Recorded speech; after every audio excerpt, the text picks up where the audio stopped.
The Jothic hunting pack had tracked their prey across 3 star systems. They were apex predators, evolved in the crushing gravity of their homeworld, with exoskeletons that could withstand plasma fire and mandibles that could tear through starship hull plating.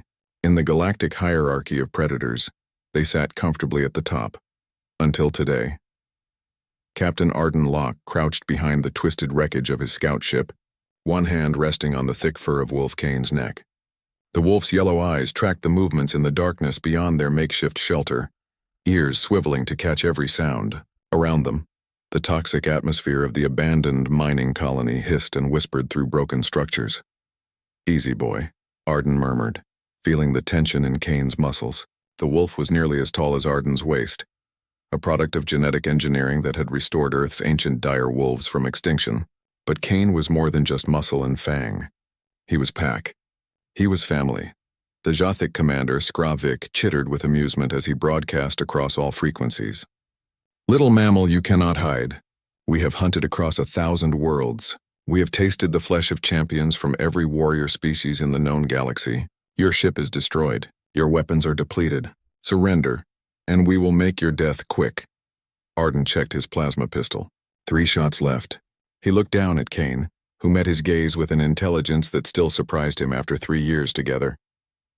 They'd been through worse.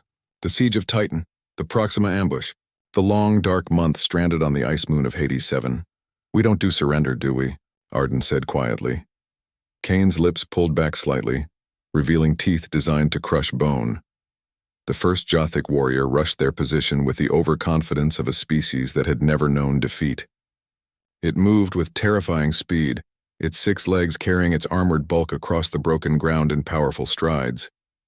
Arden waited. 1 breath, 2. Kane. Hunt. The wolf exploded from cover like a missile.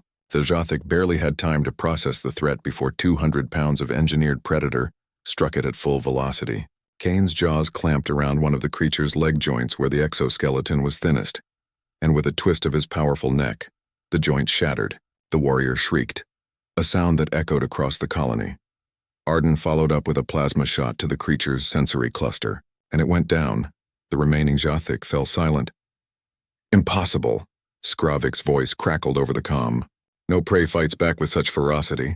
No prey hunts the hunter." Arden smiled grimly as he moved to a new position, Kane flowing through the shadows beside him. "That's where you're wrong. You think you understand predators. You think you understand fear. Let me teach you something about Earth." He keyed his comm, voice carrying across the ruins.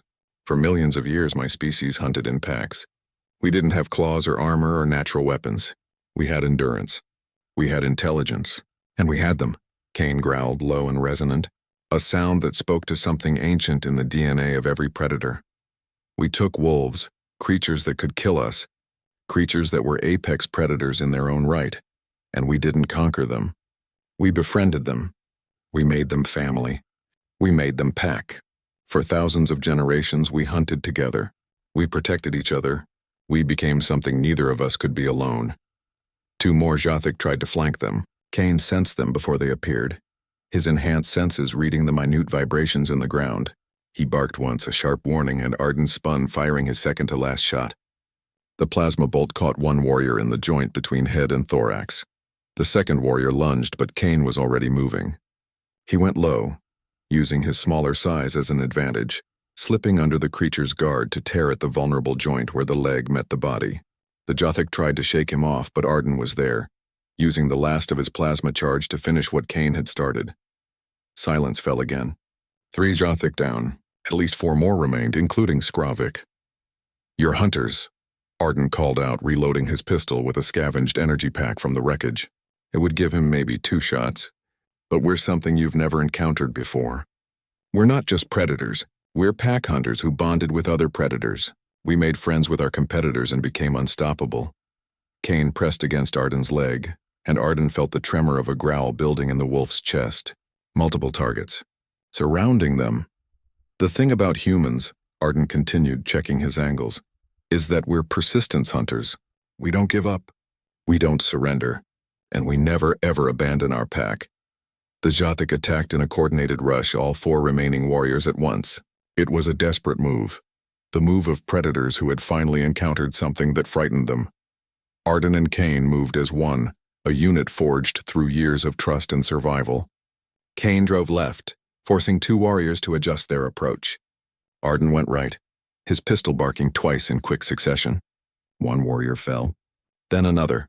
Skravik himself charged at Arden, mandibles wide, convinced that removing the human would leave the animal confused and vulnerable. It was the last mistake he would ever make. Kane hit him from the side with the full force of his leap. They went down together in a tangle of fur and chitin. Arden heard the crack of exoskeleton, saw Kane's jaws find the vulnerable joint at the base of Skravik's skull. The last warrior fled. As the sound of its retreat faded into the toxic haze, Arden knelt beside Kane, running his hands over the wolf's body, checking for injuries. A few cuts, nothing serious. Kane licked his face, tail wagging slightly despite the carnage around them. "Good boy," Arden whispered. "Best damn friend a human could ask for." In the distance, he could hear the whine of rescue ships entering atmosphere. The distress beacon had finally been answered.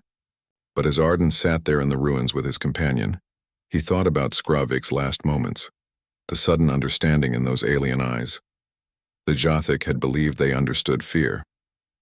They had believed they were the ultimate predators. They were wrong on both counts, because they had never encountered something truly terrifying. A human who wasn't alone. A human who had a wolf for a friend. A bond forged not in domination but in partnership. In pack, and there was nothing in the galaxy more dangerous than that.